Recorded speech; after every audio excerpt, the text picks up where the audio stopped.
Hello' guys, এতিয়া আমি এটা বস্তু দেখুৱাবলৈ ওলাইছোঁ। আমাৰ ঘৰৰ পাচলি হয়। এয়া লাগি আছে বেঙেনা আৰু এয়া হৈছে নেমু,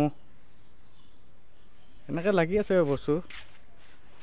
আৰু এইটো হৈছে অমিতা গছ হয়। দেখুৱাই আছোঁ বস্তু ঘৰৰ সঁজুলি বস্তু, সতেজ বস্তু খাব লাগে, তেতিয়া শৰীৰটো ভালে থাকে। আৰু ইয়াত আছে দাৰা গছ আছে ইয়াত, আৰু এয়া তিয়ঁহ আছে, সৰু সৰু হৈ আছে বাৰু,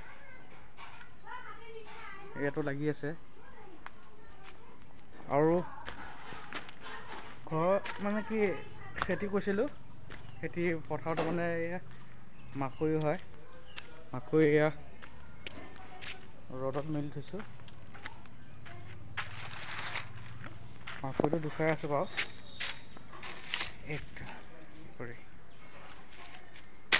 আৰু ভাইটিয়ে তাৰমানে এই কঁঠাল এটা আনিলে। কঁঠাল, এইটো কঁঠাল হয়। কঁঠালটো কাটিব এতিয়া। আৰু এইটো মাকৈটো উহাই আছিলোঁ খাবৰ কাৰণে। যিটো কঁঠাল আনিছিলোঁ সেইটো কঁঠাল ইমান খাচ নহয়, তাৰমানে বেয়া ওলাইছে। এয়া কঁঠালটো ইমান ভাল নহয়, তাতে পোৱা চিজন হোৱাই নাই। তথাপি মানে কি খোৱাৰ নিচিনা দেখা পাই লৈ আহিছিলোঁ।